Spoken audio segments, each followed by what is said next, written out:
आकाशवाणी जम्मू है। बडलै खबरें च तुंदा स्वागत। पैह्ले खास खबरें कन्नै मैं श्रुति खजूरिया।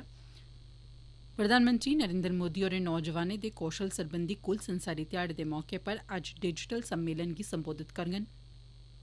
असल कब्जा रेखा पर भारत ते चीन दे जवानें गी मुकम्मल तौर पर पिच्छे हटाने लेई दौनें मुल्खें बश्कार कमांडर सतह दी गल्लबात पूरी होई। लेफ्टिनेंट गवर्नर होरें आखेआ जे विकास बाद्दे आली प्रक्रिया लेई आम लोकें दी सक्रिय हिस्सेदारी अत्त लाज़मी ऐ। लेफ्टिनेंट गवर्नर होरें विकास बाद्दे आली केईं प्रोजेक्टें दा उद्घाटन कीता ते केइएं दा नींह पत्थर बी रखेआ। मुर्मू होरें केईं डेलीगेशनें कन्नै बी मलाटी कीती ते जम्मू कश्मीर पुलस दे डायरेक्टर जनरल दिलबाग सिंह होरें आतंकवादिएं दे सफाये लेई घेराबंदी ते तपाशी सरबंधी अभियानें गी होर तेजी कन्नै करने दी जरूरता पर जोर पाया। खबरें दी तफसील कन्नै विजय बजाज। प्रधानमंत्री नरेंद्र मोदी होर अज्ज युवाएं दे हुनर सरबंधी कुल संसारी ध्याड़े दे मौके पर डिजिटल सम्मेलन गी संबोधित करङन। एह् दिन स्किल इंडिया मिशन दी शुरुआत दी 5मीं ब'रेगंढ दे तौर पर मनाया जा'रदा ऐ। हुनर विकास ते उद्यमिता सरबंधी केंद्री मंत्रालय पास्सेआ डिजिटल सम्मेलन दा आयोजन कीता जा'रदा ऐ। साढ़े संवाददाता ने जानकारी दित्ती ऐ जे स्किल इंडिया आली पैह्लकदमी भारत सरकार पास्सेआ युवाएं गी हुनरमंद बनाने ते उनेंगी रोजगार हासल करने लेई सक्षम बनाने सरबंधी इक गैंऽ ऐ। हुनरमंद भारत च बक्ख-बक्ख खेत्तरें च सिखलाई दित्ती जंदी ऐ। एह् सिखलाई उद्योग ते सरकार पास्सेआ NSQF दे बैनर हेठ दित्ती जंदी ऐ।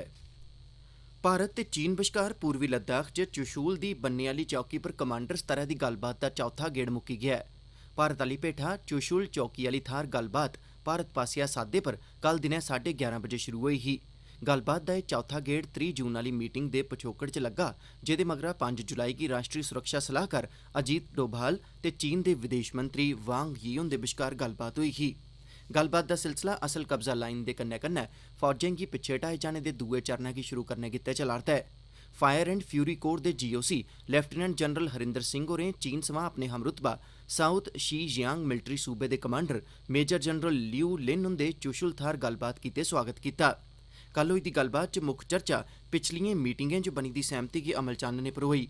उआं मुक्ख जोर इस गल्लै पर दित्ता गेआ जे फिंगर 4 थाह्र ते फ्ही पैंगोंग सो ते डेप्सांग थाह्र फौजें गी पूरी चाल्ली पिच्छे हटाया जा। लेफ्टिनेंट जनरल हरिंदर सिंह होर गल्लबात दे नतीजें बारै फौजा दे सीनियर अफसरें गी जानकारी देङन। उपभोक्ता मामलें ते केंद्री मंत्री राम विलास पासवान होरें आखेआ जे राज्यें ते केंद्र शासित प्रदेशें पास्सेआ अजें तगर प्रधानमंत्री गरीब कल्याण अन्न योजना दे तैह्त 2,95,000 मीट्रिक टन अन्नदाने हासल करी लैते गे न।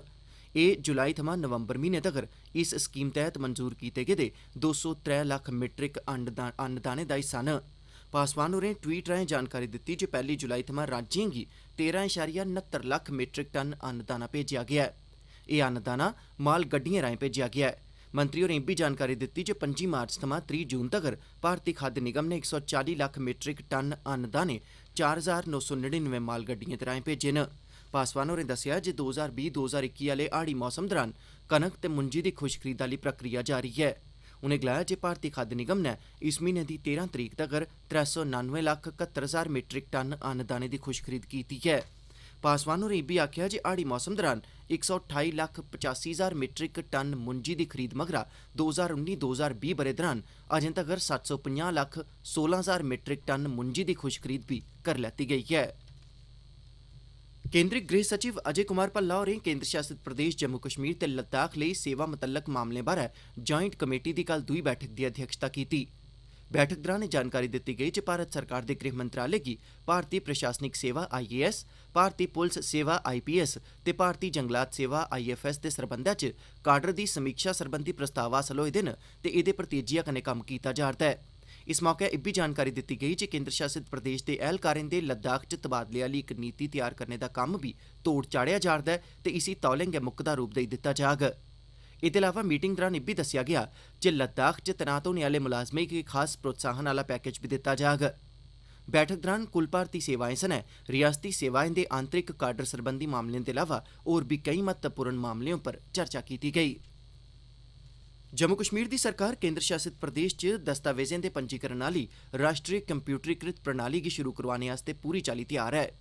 इस बवस्था गी सौखी, पारदर्शी ते लोकें दे अनुकूल बनाने आस्तै सरकार ने भारत दी स्टॉक होल्डिंग कारपोरेशन लिमिटेड कन्नै सैह्मति पत्तरै पर दस्तखत कीते न। इस पूरी प्रक्रिया च तेजी आह्नने आस्तै राजस्व मैह्कमे दे माली कमिशनर डॉ पवन कोतवाल होरें ई स्टैंपिंग शुरू करने सरबंधी तैयारिएं दा जायजा लैता। डॉक्टर कोतवाल होरें भारत दी स्टॉक होल्डिंग कारपोरेशन लिमिटेड कन्नै बेहतर तालमेल लेई रफीक अहमद जराल होरें गी नोडल अफसर नामजद कीता ऐ। ई स्टैंपिंग इलैक्ट्रॉनिक तरीके कन्नै स्टाम्प पेपर खरीदने दी प्रक्रिया ऐ जेह्दे राएं लोक दस्ती स्टाम्प पेपर खरीदने दे बजाय हून कुसै बी मकसद लेई सुरक्षित तरीके कन्नै स्टाम्प ड्यूटी अदा करी सकङन। इस सहूलत कन्नै ना छड़ा लोकें गी फायदा होग सगुआं सरकार गी बी एह्दा बड़ा मता लाह् हासल होग की जे इस बवस्था दे औने मगरा स्टाम्प पेपर दी छपाई, ओह्दे रख रखाऽ ते ढोआई भरोने आह्ला खर्च बी बची जाग।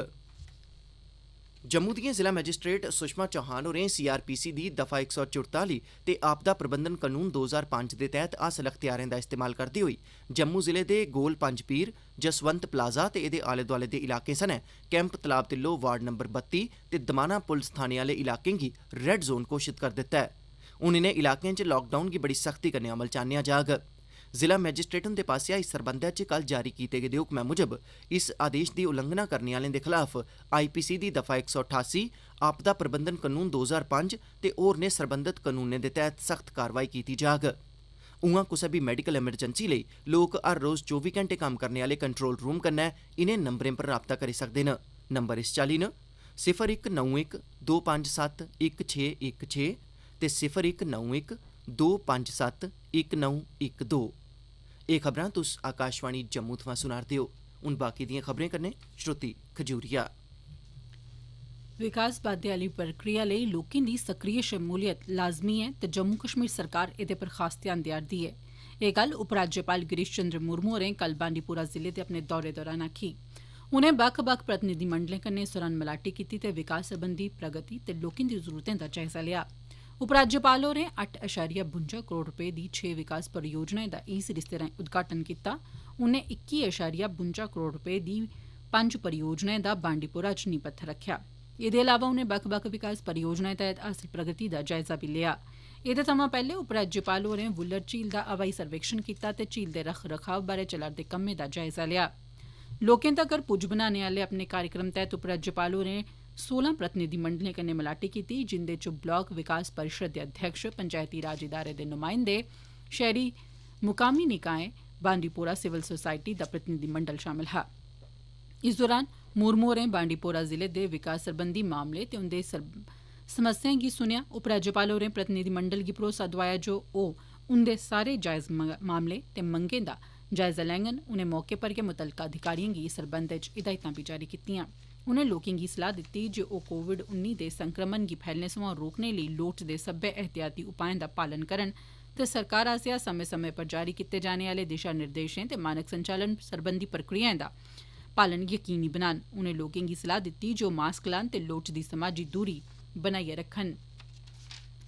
उपराज्यपाल गिरीश चंद्र मुर्मू होरें कल बीजेपी दे नेता शेख वसीम वारी हुंदे घर दा दौरा लाया। बीजेपी नेता उंदे पिता ते भ्राऽ दी आतंकवादिएं बांडीपोरा च हत्या करी दित्ती ही। उपराज्यपाल होरें 20 लक्ख रपेऽ दी माली इमदाद मारे गेदे नेता दे परिवार दे नेड़मे रिश्तेदारें गी दित्ती ते सोगी परिवार कन्नै अपनी हमदर्दी जाहिर कीती।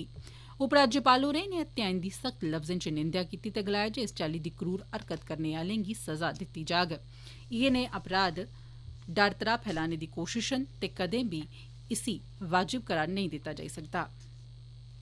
पुलस महानिदेशक दिलबाग सिंह होरें कल बडगाम ते अवंतीपोरा दा दौरा लाइयै सुरक्षा ते कानून व्यवस्था दा जायजा लेआ।